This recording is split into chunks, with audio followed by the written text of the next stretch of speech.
মসজিদ থেকে জুতা চুরি করতো এক চোর, কিন্তু সে একদিন শুনতে পেল ওই রাজ্যের বাদশা ঘোষণা দিয়েছে যে 40 দিন 5 ওয়াক্ত নামাজ প্রথম তাকবীরের সহিত আদায় করতে পারবে, বাদশা তার মেয়েকে তার সাথে বিয়ে দিবে। এটা শুনে ছেলেটি জুতা চুরি ছেড়ে দিল এবং তখন থেকে 5 ওয়াক্ত নামাজ প্রথম তাকবীরের সহিত আদায় করা শুরু করে দিল।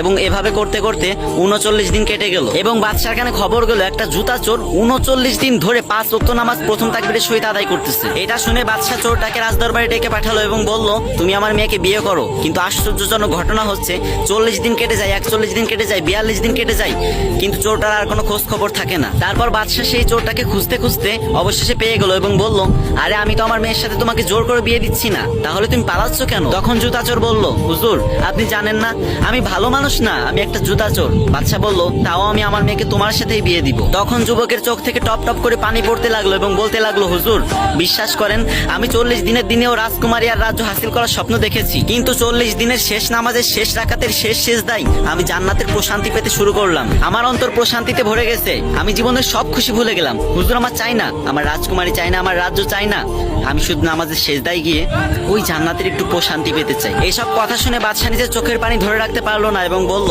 এই রাজ্যের একমাত্র যোগ্য রাজা তুমি। পরবর্তীতে সেই জুতা চোরের সাথে বাদশার মেয়ের বিয়ে হলো। কি কেউ কি আমিন বলবেন না?